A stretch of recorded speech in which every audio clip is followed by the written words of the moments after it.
हाँ तो भैया थोड़ा सा वेट हो गया, इसके लिए सॉरी। कुछ पहली बार लाइव अपना यूट्यूब चैनल पे आए थे, तो कुछ यूट्यूब के तरफ से कुछ कॉप कैप्चा आया था, उनको फिलअप करने के लिए फिलअप कर दिए भैया जी। बोल रहे हैं भैया जी मेरा गाना रिलीज हो गया है, 2 गाना, एक गाना 2 दिन पहले, एक गाना रात में रिलीज हुआ है भैया जी। आप सब ज़रूर सुने और गाना को शेयर करें। जो 2 दिन पहले रिलीज हुआ वह गाना भी बहुत सुंदर है। गाना का बोल है, आइल बारू नाचे त नाची के दिखाब, पर्दा हटा के हो गर्दा उड़ाब, समियाना के बीच तहा डोरी के नीच, लहे लहे लहंगा सरका के दिखाब, तक हमारा रात भर ही लइहा, फीस भोरे लेके जइहा, कमर रात भर ही लइहा, फीस भोरे लेके जइहा, कमर रात भर ही लइहा। बुझत रू ना। ये गाना जो भैया जी है 2 दिन पहले रिलीज हुआ है, और कल जो गाना रिलीज हुआ है वो भी बहुत सुंदर गाना रिलीज हुआ है। वह गाना का बोल है, थोड़ा सुना देते हैं भैया जी, आप लोग ज़रूर शेयर कीजिएगा। और हम आपका छोटा भाई, हम भी मेहनत करते हैं भैया जी, आप लोग सपोर्ट करवाइए।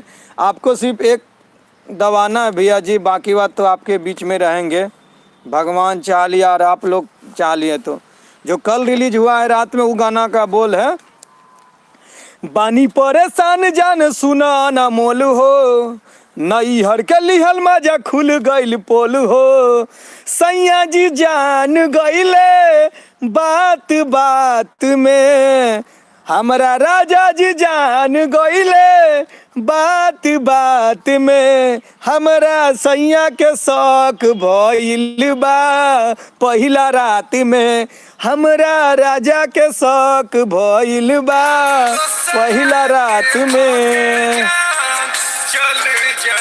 अजीत भैया थैंक यू। तो भैया यह गाना का बोल था, आप लोग ज़रूर सब्सक्राइब करें, शेयर करें, हमारा गाना सुने। हम आप सबका छोटा भाई। थैंक यू भैया जी, थैंक यू पवन कुमार भैया जी, बहुत आप लोग सपोर्ट किए, इसके लिए धन्यवाद भैया जी। फिर नेक्स्ट वीडियो में मिलते हैं, और बहुत जल्द एक और गाना रिलीज होने वाला है, रखले बड़ा भतार दू दू गो, तो वह भी गाना रिलीज हो जाएगा। यह गाना का आप सब लाड़ दुलार प्यार दें, फिर नेक्स्ट गाना को आप लोग सुनिएगा और शेयर कीजिएगा। जय हिंद, जय भारत। फिर नेक्स्ट लाइव वीडियो में मिलते हैं। थैंक यू भैया जी, थैंक यू।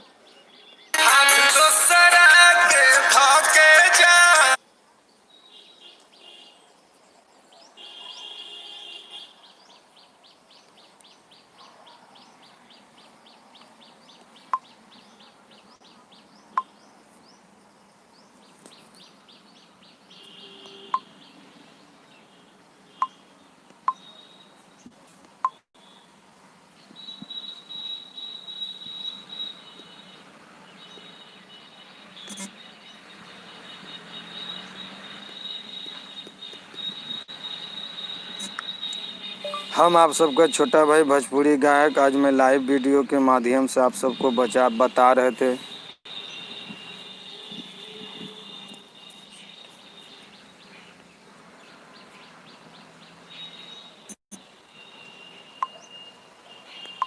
हम आप सबका छोटा भाई, छोटा बेटा, भोजपुरी गायक मदन कुमार यादव, आज मैं लाइव वीडियो के माध्यम से अपना गाने के बारे में कुछ बता रहे थे और शेयर करने के लिए बोल रहे थे। मेरा यूट्यूब चैनल को सब्सक्राइब करें प्लीज़।